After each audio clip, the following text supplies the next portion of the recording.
Désolée, on est de retour. Normalement.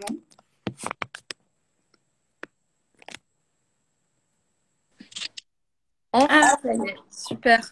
Désolée, petit couac. J'avais pas fait la mise à jour sur mon ordinateur, sur mon perso. Je ne suis pas encore une youtubeuse professionnelle. Autant pour moi, je suis désolée. On va rattraper le temps perdu. Je suis opérationnelle. Vous m'entendez bien? Ouais, nickel. Très bien. Super, moi je t'entends bien aussi. J'espère que les gens sont revenus, donc c'est cool. Désolée tout le monde.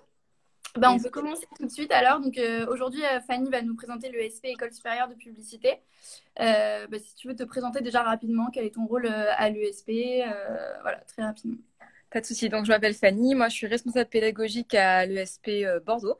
Mon travail consiste essentiellement au recrutement des étudiants, donc tout ce qui va être faire passer des entretiens aux étudiants. Ensuite, tout ce qui va être construction des programmes pédagogiques, construction des bachelors, des masters, le recrutement des intervenants, trouver des entreprises pour tous les projets qu'on fait en partenariat avec des boîtes.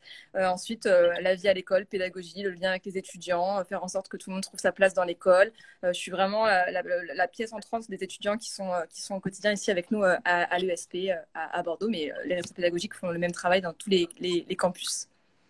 Ok, parfait. J'ai un fan déjà, je vois. Fanny, ouais. avec un Y. Voilà, pour le travail de pédago. Ok, super. Écoute, est-ce que tu peux nous parler un peu de l'ESP concrètement, qu'est-ce qu'on apprend à l'ESP quelle est un peu la pédagogie de l'école, quelles sont les valeurs, et puis aussi plus concrètement, où est présente l'école. Ouais, voilà. Donc, pas de souci. Surtout, n'hésitez pas si vous avez des questions dans le chat, je m'interrogerai pour ça. On est vraiment là pour vous répondre, donc surtout, n'hésitez pas à nous couper.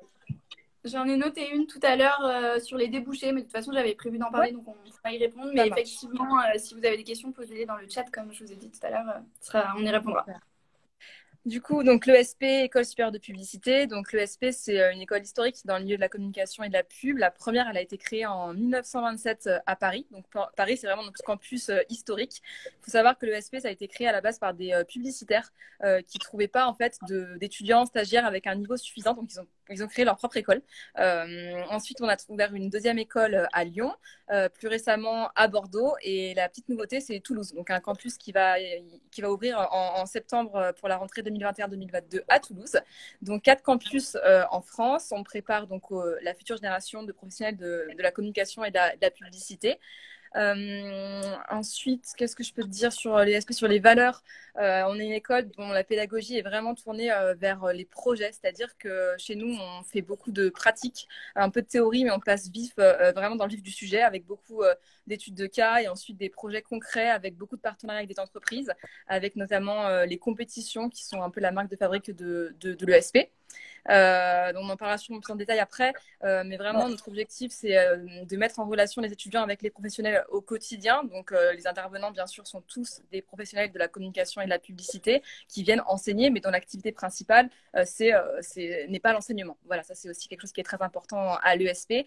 Ensuite, ce qui est aussi important à l'ESP, c'est que les gens qui entourent les étudiants au quotidien, même dans la pédago et à la direction des écoles, c'est des gens qui sont issus du monde de la com et de la pub. Moi par exemple, donc je suis pas là pour parler de moi, mais je viens du monde de la pub. J'ai bossé en agence chez Publicis pendant plusieurs années et j'ai été recrutée ici à l'ESP. Et l'objectif, c'est que tout ce qu'on propose ici à l'ESP en programme BTS, bachelor et ensuite master, et des programmes qui soient cohérents avec les besoins du marché. Et on se remet en question en permanence. Là, actuellement, on travaille sur les programmes pour l'année prochaine. On bouge les maquettes. Si on estime qu'une matière, elle est plus pertinente et qu'il faut ajouter d'autres choses, on va les ajouter. Et ça qui est hyper intéressant. Et nous, en tant que pédago, on est vraiment intégré là-dedans et on peut faire bouger les choses. Et on demande beaucoup de feedback aux étudiants aussi sur les matières qui s'intéressent, celles qui s'intéressent moins. Et je crois que ça fonctionne plutôt bien et on est assez content de tout ça. Donc voilà pour l'ESP en résumé. Super. Écoute, on va peut-être prendre les questions dans l'ordre parce que je pense que sinon on va avoir du mal à les récupérer.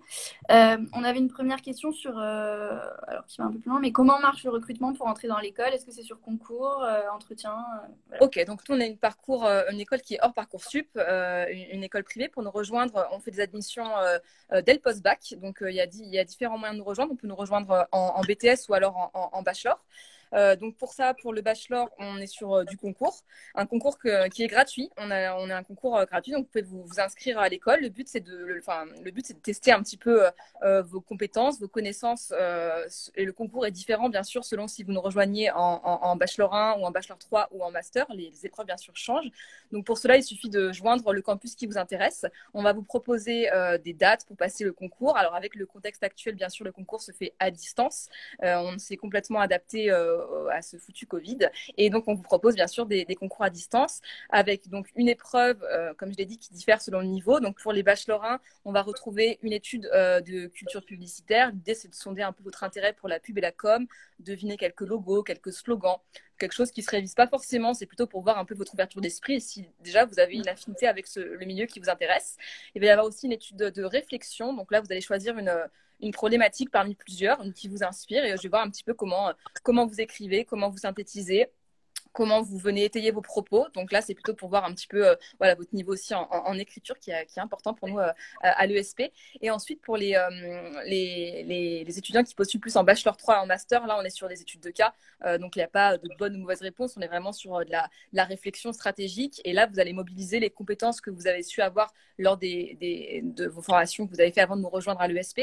Donc, on est sur des études de cas publicitaires pour les profils plutôt stratégiques et sur des épreuves créatives pour les gens qui postulent sur les B3 Créa ou pour les masters en direction artistique, par exemple.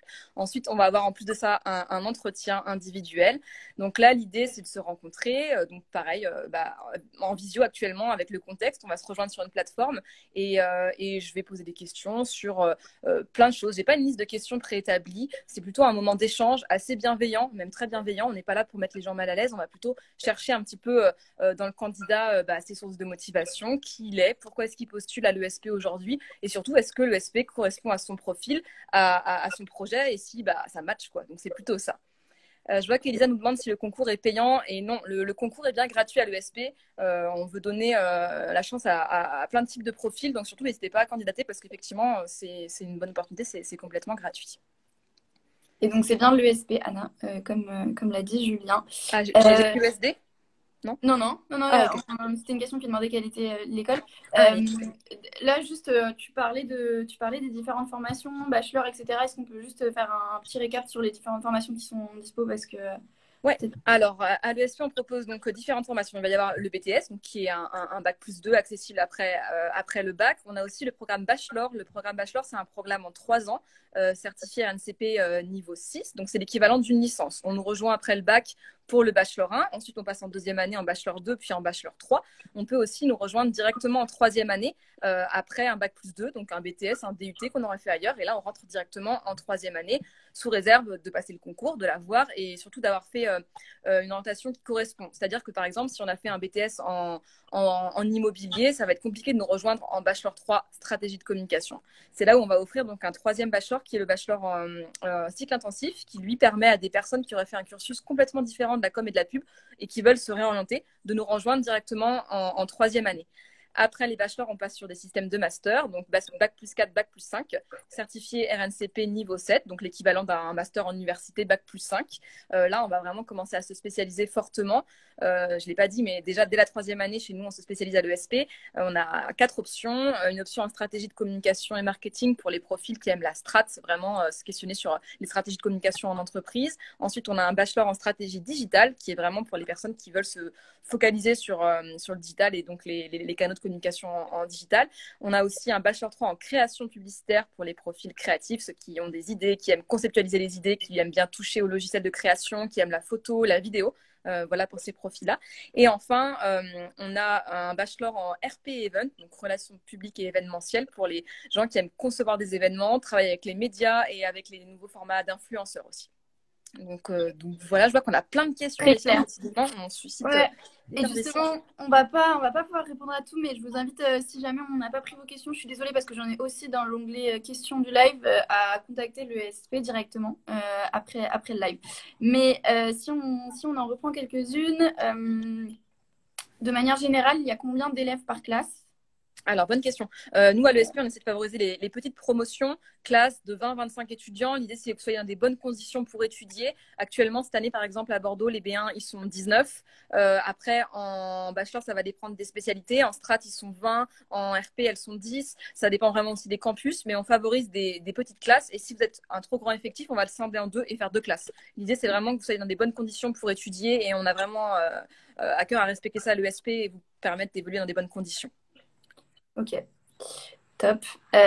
Deux questions sur les frais de scolarité. C'est vrai que c'est une question qui... Alors, sur les frais de scolarité, ils diffèrent d'un campus à l'autre. Je vous invite à regarder sur le site, puisqu'effectivement, les frais de scolarité ne sont pas les mêmes à Paris ou à Bordeaux. Donc, je n'ai pas envie de dire de bêtises. Je ne suis pas trop l'experte des tarifs. Là, ce n'est pas la bonne réponse qu'on attend. Je préfère que vous regardiez sur le site. C'est entre 7 000 et 8 000 euros selon les campus. À savoir que nous, on propose l'alternance dès la troisième année. Donc, les frais de scolarité sont maintenant pris en charge par votre entreprise dès la troisième année et aussi jusqu'en master.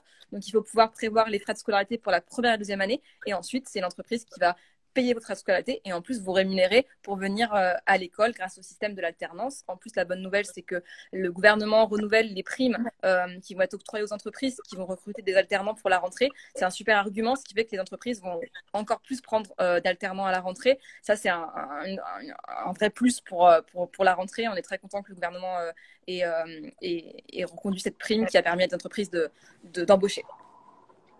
Parfait. Il y a pas mal de questions. Je vois, il y a une question, est-ce qu'un campus a plus d'opportunités qu'un autre? Alors là, c'est propre à votre projet pro. Je sais qu'on peut se dire que dans la com et dans la pub, il y a plus d'opportunités à Paris. Oui et non. Nous, cette année, à Bordeaux, tous nos alternants ont trouvé une entreprise. Donc, j'ai envie de dire, voilà, les opportunités sont partout. Il est évident que selon les projets et les profils, à Paris, il y aura peut-être plus d'offres qui sont vraiment significatives par rapport à un projet précis. Mais je pense qu'il y a des opportunités dans toutes les villes. Et dans la com et la pub, le secteur va bien. Et il y a pas mal d'opportunités dans toutes les villes. Ça, c'est chouette. Ok, super. Il y avait une question sur la sélection. Sur quoi est basée la sélection et quelle spécialité, elle est revenue deux fois la question, quelles spécialités du bac sont favorisées pour entrer dans l'école? Alors, on est ouvert à tout type de profil à l'ESP. On aime donner des opportunités à tout type de profil. Donc, je ne suis pas encore au fait des nouvelles options. Moi, je suis un peu à l'ancienne avec les bac ES, bac L, etc.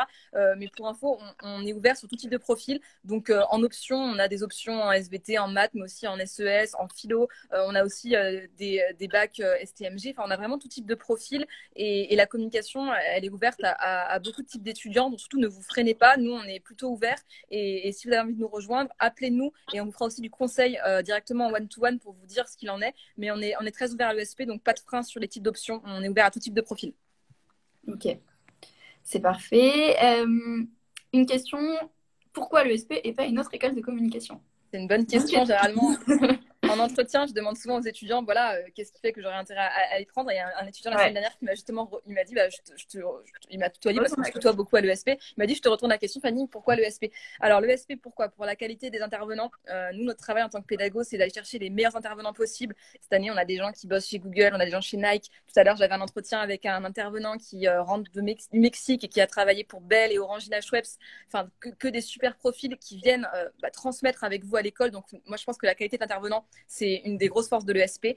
Ensuite, l'alternance de la troisième année. On est une des rares écoles en communication et pub à proposer l'alternance dès la troisième année et non la quatrième, c'est-à-dire plus d'expérience pro, un pied en entreprise plus tôt et en sortie de master, 3 ans d'expérience professionnelle. Ça, c'est une vraie valeur ajoutée. L'alternance, c'est la voie royale pour être embauché derrière. Donc, vraiment, j'encourage les étudiants à faire de l'alternance. Ensuite, la qualité de l'enseignement ici, des locaux. On a des magnifiques campus, que ce soit à Paris, à Bordeaux, à Lyon, un environnement en plein cœur de la ville. Ensuite, nos partenariats avec les entreprises. On a la chance d'avoir aussi un gros réseau d'alumni, c'est-à-dire d'anciens étudiants qui maintenant bossent et qui embauchent directement chez nous et qui nous font aussi confiance pour ça. Donc voilà, je pourrais citer encore plein d'arguments, mais je pense que voilà, le SP, après, il y a les classements. Alors, je sais pas, on a des très bons classements. D'ailleurs, allez voir Captain Study. Clairement, les étudiants d'eux-mêmes vont mettre des commentaires. D'ailleurs, c'est un très bon conseil, je pense que je vous donne. Moi, si j'étais étudiante et que je cherchais une école, j'irais directement contacter les étudiants des écoles pour avoir leurs avis. Les étudiants parlent mieux d'une école que quiconque. Allez à la rencontre des étudiants en porte ouverte, mais même sur Instagram, sur LinkedIn, contactez-les et posez-les leurs questions en direct. Moi, je pense que c'est un super moyen pour trouver son école. Carrément. Je valide. Et sur Captain Study, effectivement. Il y a une question, et c'était celle qui était arrivée tout à l'heure, le temps que tu arrives, c'était sur les débouchés. Est-ce que on peut avoir tendance à penser que la publicité, c'est un milieu un peu bouché? C'est des choses qu'on entend souvent. Aujourd'hui, la filière, où ça en est, quels sont les enjeux de la filière, et est-ce qu'au niveau des débouchés, Alors, c'est une filière qui va bien, contrairement à d'autres industries qui ont un petit peu souffert pendant le Covid. Finalement, les entreprises se sont rendues compte qu'elles avaient encore plus besoin de communiquer et d'être proches de leurs cibles pendant ce contexte. Les budgets en communication ont explosé, que ce soit surtout alors, en digital, certes, c'est clair, c'est là où ça se passe actuellement. Il y a des secteurs qui souffrent plus, notamment en événementiel, beaucoup d'acteurs qui ont souffert. Ceci dit, cette crise a aussi permis à des acteurs de se démarquer. En fait, les boîtes qui ont réussi à être résilientes, à s'adapter, à proposer des événements 100% digitaux, elles ont fait la différence. Elles ont réussi à convaincre. Je pense que cette crise, elle a plein d'effets horribles et très négatifs, mais elle a aussi permis aux acteurs de rebondir et de dire voilà, le contexte est comme il est, il faut que je m'adapte. Et nous, c'est un petit peu le message qu'on veut faire passer à nos étudiants. Et je pense que dans la communication, on a la chance, on a besoin d'un ordinateur et d'une connexion et on peut bosser, quoi. Et non, le secteur va bien. Nous, on le voit, là, on a beaucoup de demandes d'entreprises qui embauchent. Je pense qu'il faut être optimiste et je pense qu'on ne se trompe pas quand on choisit la communication. C'est un secteur qui se renouvelle en permanence. On forme nos étudiants à des métiers, mais surtout à des compétences qui leur seront utiles le long de leur carrière et qui leur permettront de s'adapter, surtout, je pense. Donc, non, on est plutôt serein. On attend les chiffres là, qui vont sortir ensuite sur les taux d'employabilité de nos étudiants. Je ne les ai pas encore, c'est un petit peu trop tôt, mais on les partagera et on est assez serein sur la suite, en tout cas. Super. Il y avait une question intéressante. Est-il possible d'intégrer... Non, pardon, on va le faire après, mais plein de questions, c'est hallucinant, c'est un peu frustrant. Je vais essayer d'aller plus vite. Peut-on partir à l'étranger? Alors oui, on en parlait justement hier, on est en train de retravailler sur nos masters internationaux, beaucoup de perspectives à l'étranger. Là, ce qui va arriver bientôt, là, c'est ce qu'on appelle les Summer Sessions. On propose à nos élèves de première année de partir 3 semaines en immersion dans un campus partenaire à l'étranger à nos frais. Donc bien sûr, il faudra payer ses frais de logement, mais nous, en tout cas, on paye les frais de scolarité, c'est compris dans les frais de scolarité des B1. Donc là, les B1 vont pouvoir partir au mois de juillet à Berlin, à Barcelone, Madrid ou même à Paris pour ceux qui sont à Bordeaux et qui n'ont pas envie d'aller forcément à l'étranger. Ouais. Et ensuite, il y a des perspectives sur les masters. Donc là, ça se passe sur le campus parisien. Nous, à Bordeaux, on ne le propose pas encore, mais en tout cas, Campus de Paris ouvre des perspectives pour le master avec effectivement des partenariats avec des campus à l'étranger. Et on a aussi une école ESP à Berlin. Voilà, ça c'est aussi une nouveauté, avec aussi possibilité de faire tout son parcours à Berlin en étudiant les mêmes choses qu'on étudie dans les masters de l'ESP Paris ou Bordeaux ou Lyon. Donc pas mal d'options effectivement, et je vous invite à vous rapprocher de nous des écoles pour qu'on vous réponde en détail sur ces questions. Mais oui, on est ouvert à l'international et oui, on a pensé aux étudiants qui ont envie de faire rayonner un petit peu leur carrière. C'est vrai que PNL travaille avec vos étudiants sur leur prochain album. Alors, c'est énorme. Et en plus, voilà, on a eu la chance de travailler sur un projet il y a quelques semaines avec Los Mechanics, qui est l'agence Créatech de Believe, qui est le label de PNL. Et nos étudiants ont travaillé sur la stratégie de communication du lancement du nouvel EP de PNL. Voilà, donc ça, c'est des chouettes projets. On a trop de chance de travailler avec des super boîtes qui nous font confiance. Et c'est notre challenge, notre défi au quotidien en tant que pédago, de trouver des super sujets. La dernière fois, c'était Big Mama, le restaurant italien parisien qui a ouvert à Bordeaux, qui nous a confié sa stratégie de communication événementielle. Après, à Paris, il y a plein de encore des super projets. Ils ont bossé, je crois, pour Netflix. Enfin, voilà, il y a plein de possibilités. Et donc, voilà, pour le SP, c'est ça aussi, c'est de bosser sur des super compétences. Trop cool. Il y a plein de questions sur le fait d'avoir fait un bac professionnel, d'avoir pas forcément un profil com, mais comme tu l'as dit tout à l'heure, c'est vraiment complètement ouvert, c'est du cas par cas. N'hésitez pas, appelez-nous. Voilà. Vraiment, on n'est pas fermé sur les profils. On donne beaucoup d'opportunités à l'ESP, donc on est ultra ouvert. Hier, j'ai passé un entretien avec un étudiant qui a fait un bac pro en menuiserie, qui a commencé un BTS. Là, il se réoriente et finalement, il avait plein de projets à côté. Il m'expliquait qu'il avait une chaîne YouTube, il m'a montré plein de trucs et on a passé un entretien génial. Et c'est un étudiant qui a complètement sa place à l'ESP et il a passé son concours hier. Je ne l'ai pas encore corrigé, mais je suis certaine que ça va le faire. Donc vraiment, n'hésitez pas. N'hésitez pas à être ambitieux, il faut l'être. Y a-t-il des cours en anglais Alors, effectivement, l'anglais est important dans le sens où si vous travaillez dans la com et dans la pub plus tard, vous êtes amené parfois, même si vous travaillez en France sur un compte français, à travailler des fois avec des homologues dans d'autres pays. Par exemple, moi, quand j'étais chez Publicis, je travaillais pour L'Oréal en français au quotidien, mais régulièrement, il y avait mon homonyme qui travaille dans l'agence de communication de L'Oréal à Londres qui m'appelait pour partager sur une reco, sur un projet. Et donc, je devais répondre à des coups de fil en anglais, répondre à un mail en anglais, participer à des réunions en anglais. Donc l'idée, c'est pas de faire de vous forcément des gens complètement bilingues et qui vont travailler en anglais au quotidien, mais en tout cas dédramatiser l'usage de l'anglais, c'est pas, et que vous soyez à l'aise. Donc on a des super intervenants à l'école qui vous coachent sur ça, prise de parole en anglais. On n'est pas sur de l'anglais grammaire, orthographe, déclinaison de verbes, etc. Vraiment anglais pro, accumuler du vocabulaire spécifique du monde de la com et de la pub en anglais et répondre à des mails, décrocher, faire des pitchs en anglais. Donc voilà, donc pareil, si vous n'êtes pas très bon en anglais, c'est pas grave, c'est pas un frein. On arrivera à faire quelque chose de vous à ce niveau-là et n'hésitez pas à postuler même si vous n'êtes pas très bon en anglais parce que il y a plein d'étudiants qui arrivent chez nous avec un niveau faible et qui sont très très bien. D'ailleurs, il n'y a pas de LV2. Il n'y a pas de LV2. Non, il n'y a pas de LV2. En fait, les étudiants, on a beaucoup de matières à étudier, on a dû arbitrer des choix et effectivement, on préfère se focaliser sur une langue plutôt que plusieurs et qu'on se perde un peu. Ok, ça marche.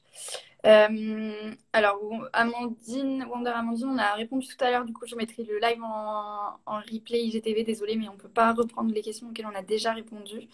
Mais je t'invite à le re-regarder. Est-ce que tu as des conseils pour bien réussir son entretien de motivation? Alors, sur l'entretien de motivation, clairement, un entretien, pour moi, ça se prépare. Dans le sens où j'ai pas une liste de questions préétablies. Par contre, il y a des choses que je recherche chez un étudiant. Pour moi, il faut avoir regardé la plaquette. Clairement, regarder le site, regarder le programme, le contenu. Il faut vraiment se renseigner sur une école. Ça vaut pour l'ESP, mais pour n'importe quelle école, n'importe quel job. On ne se pointe pas en entretien. Moi, une fois, là, j'ai eu une étudiante. Elle savait même pas quel était le contenu de la plaquette. J'avoue, c'est un frein. On a envie d'avoir un étudiant qui est curieux, qui est pas venu parce qu'il a vu la lumière, quoi, qui est un minimum renseigné. Ensuite, un étudiant qui pose des questions, un étudiant qui est un petit peu ouvert sur l'actualité, qui se renseigne un petit peu sur ce qui se passe autour de lui, qui est un petit peu ouvert. Après, je fais hyper attention parce qu'il y a des étudiants qui sont mauvais en entretien, simplement parce que c'est un moment qui peut être stressant et j'essaie toujours d'être bienveillante, de les mettre à l'aise et généralement ça se passe très très bien. Donc j'essaie de tirer un petit peu les verres du nez à ceux qui sont pas très loquaces et après on rebondit sur plein de sujets, je me base sur leur CV, leur expérience, je leur pose des questions. Il n'y a pas de questions pièges et c'est vraiment un moment de bienveillance et de partage. Donc généralement ça se passe plutôt bien. Après voilà, je disais préparer son entretien, pour moi c'est indispensable, poser des questions. Et montrer qu'on est intéressé et qu'on n'est pas là par hasard et qu'on postule pour les bonnes raisons. Donner envie, quoi. On séduit un petit peu mutuellement, quoi. Il faut montrer qu'on n'est pas là par hasard. Et comme pour tout entretien, hein, de toute façon. Il y a une question qui dit j'ai créé une web série, ça pourrait m'aider à accéder à votre école. Typiquement, avoir des projets à côté de son parcours scolaire, ça, c'est vraiment des choses qu'on apprécie énormément. Si on fait de la photo, si on a une chaîne YouTube, si on a créé une web série, si on a fait, je sais pas, même des projets associatifs, mettre en avant ces spécificités-là, c'est des très bonnes choses et il ne faut pas hésiter. C'est des choses qui créent une valeur ajoutée et on adore ça à l'ESP, ça c'est clair. Et du coup, la question tout à l'heure sur l'anglais, c'était est-ce qu'il y a des cours en anglais? Des cours en anglais. Alors, des cours en anglais sur le master International Marketing, oui, complètement. Les cours sont totalement en anglais. Après, sur les Bachelor 3 classiques, il y a pas, les cours en anglais sont en anglais. On se pose la question d'ajouter du pitch en anglais, mais je pense qu'il y a des étudiants qui vont faire la tronche s'ils leur annoncent que la prochaine complète se fait complètement en anglais. Mais on se pose la question. Il y a des enjeux autour de ça et on aimerait bien que les étudiants soient hyper à l'aise. Donc voilà. Mais par contre, effectivement, en M1 et M2 International Marketing, les cours sont 100% en anglais. Et j'ai une question qui me vient, je ne sais pas si tu l'as dit, mais est-ce que tous les masters sont dispo dans toutes les villes? Alors, non. Alors, à Paris, tous les masters sont disponibles. À Lyon, ils sont quasiment tous disponibles. Et nous, à Bordeaux, il nous en manque encore un. Mais à la rentrée, on les aura quasiment tous. Je me remets sur la plaquette, pas dire de bêtises, on commence à en avoir beaucoup. Donc, en tout, il y a 1, 2, 3, 4, 5... 6 masters disponibles si on compte le cycle intensif, qui est aussi un master. 6 masters disponibles à l'ESP en M1. Les 6 sont disponibles à Paris. Les 6 sont disponibles à Lyon. Et nous, à Bordeaux, on va en avoir 4 à la rentrée. Et à Toulouse, qui est une nouvelle ville, je ne sais pas encore. Ça va dépendre. Voilà, c'est un petit peu trop tôt pour se prononcer. Ok. Voilà. N'hésitez pas à nous appeler pour ces questions-là, on vous répondra. Et aussi, ce que j'ai pas dit et qui est important, c'est que sur les concours, quand on passe son concours à Paris, on est admis et qu'on est admis dans toutes les villes en fait. Donc par exemple, on peut très bien passer son concours à Bordeaux, finalement trouver une alternance à Paris, hop, nous on fait un transfert de dossier, tout est possible. Tout comme on peut commencer son parcours en B1 à Paris, en B2 aller à Lyon, en B3 retourner à Paris. Enfin, il y a beaucoup de passerelles possibles entre les campus. On ne repasse pas de concours, on ne repasse pas de frais de dossier. Enfin voilà, donc ça c'est quelque chose qu'il ne faut pas hésiter à faire. Mobilité intercampus, hyper chouette. Ok, hyper Est-ce important. qu'on a Ouais. plus de chance dans les métiers de la pub et de la com si d'abord on a fait une école de commerce? Je dirais pas plus de chance, mais pas moins. Voilà, c'est encore une fois, c'est un parcours différent. On aime bien aussi les profils d'école de commerce, pourquoi pas. Donc vous pouvez postuler chez nous. Mais je pense que c'est ni plus ni moins, ça va dépendre de ta personnalité. Il y a plein de choses que tu as appris en école de commerce qui te seront utiles. Et il y a plein de choses que tu vas continuer d'apprendre avec nous à l'ESP. Donc tu es la bienvenue. Est-ce qu'on n'a pas parlé du rythme d'alternance? Est-ce que tu peux faire un petit point Yes. sur ça? Alors, dans toutes les écoles ESP, le rythme de l'alternance, c'est 4 jours en entreprise, 1 jour à l'école chaque semaine, plus 8 semaines de projets qui sont répartis dans l'année.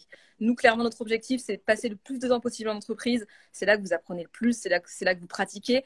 Donc, beaucoup de temps passé en entreprise, avec un rythme à l'école qui est soutenu, mais ça se gère bien. Généralement, on essaie de faire en sorte que vous ayez pas trop de travail perso à l'école pour tout gérer. Mais bon, après, il faut aussi continuer à pratiquer. Mais voilà, donc 4 jours en entreprise. Le jour d'alternance change selon les campus. Donc moi, par exemple, à Bordeaux, les bachelors 3 sont à l'école le vendredi, les master 1 le lundi, mais ça peut changer d'une année à l'autre. C'est pas du tout figé et c'est relatif à chaque campus. Il y avait une question sur les concours, quand est-ce qu'ils sont accessibles. Donc, les concours ont commencé depuis le mois d'octobre-novembre et les sessions ont lieu tout le temps. Donc, il y a en fait des journées qui sont consacrées au concours sur chaque campus avec des dates qui vont vous être proposées. Et on est assez flexible. Si vous n'êtes pas dispo sur ces sessions de concours, vous pouvez aussi avoir des rendez-vous individuels hors de ces sessions de concours. Donc, encore une fois, appelez le standard pour avoir un rendez-vous. On essaiera d'être flexible. Il y a des sessions le mercredi après-midi, il y en a aussi le samedi pour ceux qui bossent. On est plutôt flexible. Ok. Il y avait juste une question dessus. Est-ce que l'ESP est compatible avec les bourses? Alors, ça, c'est toujours les questions un peu délicates. Je sais qu'il y a des bourses type départementales, régionales qui permettent d'atteindre des financements. Après, sinon, on reste une école hors Parcoursup, une école privée. Je ne suis pas hyper experte sur ces sujets-là. Je n'ai pas envie de dire de bêtises. Je suis désolée. Je ne sais pas tout sur tout. Mais j'en sais pas beaucoup plus que ça. Je suis désolée. Il faut que je me renseigne mieux sur ce sujet-là. Quels types d'entreprises sont conseillées pour effectuer un master en direction artistique et digital design? Alors, si la DA t'intéresse, il y a deux options. Être en agence de création publicitaire en tant qu'assistant DA, ça c'est un peu la voie royale. Il y a aussi des DA du côté annonceur. On a par exemple un ancien élève qui lui a fait son parcours chez Dior, voilà, un diplômé de l'ESP qui est devenu directeur artistique chez Dior sur le côté parfum Dior. Donc pour la DA, il faut vraiment avoir des missions en entreprise qui touchent à la création publicitaire, à la création graphique, à l'image, à l'audiovisuel, au motion. Donc il y a beaucoup de missions qui peuvent être confiées, mais il faut vraiment faire de la créa au quotidien pour pratiquer ce que tu apprends à l'école. Côté agence ou côté annonceur, les deux sont possibles. Ok, parfait. Ensuite, alors, c'est toujours sur le principe d'école de commerce. Je rêve d'intégrer votre école, mais mon entourage me dit qu'il vaut mieux faire une école de commerce pour accéder au métier de la pub. Alors, c'est toujours un peu la bataille, école de pub, école de commerce. Moi, je pense que les deux sont possibles. Après, si vraiment ce qui t'intéresse, c'est la pub et la communication, pourquoi perdre du temps à aller en école de commerce? Voilà. Après, je comprends le côté, souvent les parents, ils ont envie que vous fassiez des écoles pas trop spécialisées parce qu'ils pensent que sinon vous fermez des portes. Là où ça peut être rassurant pour un parent, c'est qu'à l'ESP, on fait de l'anglais, du droit appliqué à la com et la pub, un petit peu d'éco, de la stratégie, de la photo, de l'audiovisuel, un peu de CMS. On touche à énormément de choses. Donc, en termes de compétences, on va préparer un panel de compétences qui va te permettre d'accéder à énormément de métiers. Donc, si la peur de tes parents, c'est plutôt le fait que tu te sectorises trop, sincèrement, on prépare à un champ de métier qui est hyper vaste. Moi, je t'invite à venir visiter l'ESP avec tes parents lors d'une journée porte ouverte pour qu'ils voient un peu, qu'ils viennent à la rencontre des étudiants, qu'on parle des projets en détail. Moi, j'ai aucun souci à parler avec les parents et j'adore ça. Donc, viens avec tes parents, on saura les convaincre de nous rejoindre à l'ESP si c'est ton rêve, il n'y a pas de souci. Est-il possible d'intégrer l'ESP suite à une session de stage? Ah oui, donc on parle On n'a donc pas des parlé. stages. Ouais, quelque chose qui est important dont j'ai pas parlé, c'est qu'à l'ESP, on propose de venir tester l'école. On propose des stages d'orientation qui sont adressés aux étudiants de terminale et bac+1 qui hésitent sur l'orientation, qui ont peur de se tromper. Et donc, on propose un stage qui s'appelle Come Inside. C'est un stage de plusieurs jours où tu vas venir en fait tester l'ESP. Donc, tu es intégré dans le campus pendant trois jours et tu vas tester les matières. Il y a un petit programme qui t'est créé. Et donc, tu vas tester l'école, tu vas tester les profs, tu vas tester les intervenants, tu vas rencontrer des étudiants et vraiment voir si tu te sens bien dans cette école, si les cours qu'on propose ils te correspondent. Et à la fin de ton stage, le gros avantage, c'est que si tu veux t'inscrire à l'ESP, tu vas être dispensé de concours. Puisque nous, pendant 3 jours, on t'a vu en fait évoluer, tu as créé une publicité. C'est ça le principe de Comtech, tu crées une pub en fait en 3 jours. Et donc, on t'évalue sur ça. Et donc, tu es dispensé de concours. Donc, c'est un moyen de se rassurer sur son orientation, un moyen de se dire voilà, j'ai une appétence pour la com et la pub, mais je sais pas trop, c'est un petit peu vague. Tu viens à l'école, tu testes, et si ça te plaît, tu peux t'inscrire juste sur un entretien et non plus sur un concours complet. Et ça coûte Et 70 euros. Nicops dit que c'est super, le stage d'orientation. Ouais, bah Nico, je l'ai rencontré à Toulouse justement, un super chouette stagiaire étudiant qui a passé 4 jours à bosser sur une affiche. Ils ont travaillé pour Nike, ils ont créé une dunk Nike et Morty, ils ont fait l'affiche tout seuls comme des grands. Ensuite, ils l'ont présenté devant un petit jury. Enfin voilà, c'était un chouette moment et ouais, je suis contente de voir que Nico est là et je crois qu'il s'est inscrit en plus. Je crois que j'ai vu la nouvelle qui s'est inscrit, donc c'est chouette Nico. Je suis contente que tu aies trouvé ta voie. Trop cool. Est-ce un point négatif de venir d'une formation axée sur la gestion d'entreprise? On en a un peu parlé tout à l'heure, mais... Non, Enfin, franchement, on est ouvert sur beaucoup de types de profils. La gestion d'entreprise, c'est hyper intéressant. Si demain tu bosses en agence et que tu as même envie de créer ton agence, le côté gestionnaire d'entreprise te sera toujours utile. Donc non, c'est des skills qui sont hyper recherchés et qui te seront toujours utiles. Non, non, aucun souci. et donc, à quand la prochaine journée porte ouverte et même Ah, session peut-être ouais, je me suis notée. ouais.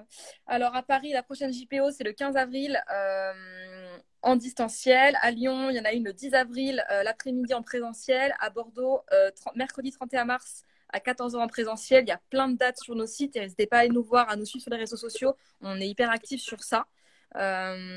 Et le stage comme Inside, non, il ne se fait pas en visio, il se fait en présentiel. On est habilité à recevoir du public à l'école, on respecte les normes sanitaires, on a des jauges, on a des grandes salles, on respecte les gestes barrières, etc. Et donc, on est habilité à vous recevoir pour ce stage comme Inside qui se fait en présentiel à l'école dans chaque campus. Parfait. Mais écoute, on a abordé, j'ai juste une dernière question. Sinon, on a à peu près tout abordé. Est-ce que tu pourrais nous donner des exemples d'alumni de l'ESP qui aujourd'hui donc ont terminé leurs études, des alumni, et nous parler un peu de ce qu'ils font pour savoir concrètement ce qu'on peut faire après une formation à l'ESP. J'ai plein d'exemples, ça va être difficile d'en citer quelques-uns. Un exemple que j'aime bien citer, c'est celui de Gabriel, qui est le fondateur du média en ligne Dans ta pub. Donc ça, c'est un ancien étudiant qui a créé son média qui est dédié à l'actualité de la communication et de la publicité. Donc lui, vraiment, il a monté sa boîte. C'est un média qui parle en fait de l'actualité. D'ailleurs, je vous invite à aller les suivre. C'est hyper important quand on est étudiant en com et pub de faire sa veille, donc de suivre des médias, des blogs, des médias digitaux pour vous nourrir un petit peu de tout ça.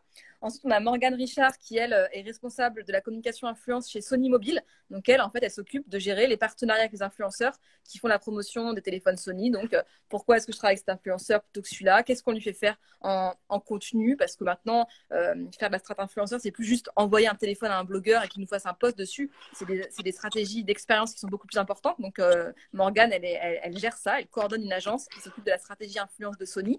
On a aussi l'étudiant qui s'appelle Edmond Lu, qui lui est directeur artistique chez Dior. J'en parlais tout à l'heure, c'est quand même une belle carrière aussi. On a une étudiante qui est partie chez Uber, qui est en brand management. Je sais qu'il y a un étudiant qui travaille au social media chez Netflix, qui s'occupe vraiment de la stratégie, des contenus éditoriaux, des calendriers éditoriaux sur les réseaux sociaux pour Netflix. Qu'est-ce que je pourrais citer encore? Enfin, franchement, il y a une infinité de métiers. Côté agence, côté annonceur, de belles carrières. Et on se sert beaucoup de ces étudiants-là pour qu'ils viennent témoigner à l'école, parler de leur cursus. Et ensuite, le but, c'est de créer un réseau d'anciens étudiants qui vont derrière se coopter et faciliter aussi des perspectives de carrière. C'est hyper important. On est super fiers de nos étudiants. On essaie de maintenir une activité avec eux parce qu'on a envie de savoir ce qu'ils deviennent. C'est super. Pour nous, en tant que pédago et en tant que directeur d'école, c'est super valorisant de se dire qu'on a un étudiant qu'on a vu rentrer en bachelor 3 et qui ensuite est embauché chez Orange, même dans une PME, une start-up. Il n'y a pas que les grosses boîtes dans la vie. Il y a plein de boîtes. On adore suivre les parcours de nos étudiants et on essaie de suivre ça de près. C'est notre plus grande fierté. On fait ça pour ça, clairement. Super. Voilà. Bah écoute, je crois que s'il n'y a pas d'autres questions, je vérifie juste Ouais, que je j'ai regarde pas compris. derrière. Voilà. Non, écoute, franchement, on a répondu à tout. De toute façon, voilà, vous pouvez contacter l'ESP si vous avez d'autres questions. Ouais, sur À Instagram, la page. on est hyper réactifs. Sinon, appelez les campus, il y a les numéros de téléphone. Vous tombez pas sur un numéro, sur un serveur vocal, hein. Il y a des vraies personnes qui vous répondent et qui vous conseillent. Donc surtout, n'hésitez pas. Concours gratuit, encore des places et des sessions d'admission. Stage d'orientation aussi pour être sûr de son choix.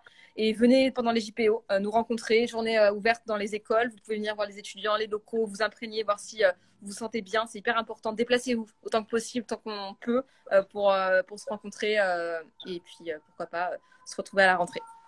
Carrément. Et n'hésitez pas, du coup, à aller lire les avis des étudiants qui ont laissé des avis Exact. sur Sur le Capé, SP Lyon, Bordeaux, Paris, voilà. complètement. On a Mais- tous, on a pas mal d'avis qui sont assez complets, donc surtout n'hésitez pas à aller voir et puis à aller à la rencontre des étudiants. C'est eux qui parlent le mieux des écoles que n'importe qui. C'est clair. Ok, bah super. Merci beaucoup, Fanny. Merci à Et toi, merci à Leslie. tous de nous avoir écoutés. À bientôt, au revoir. À bientôt.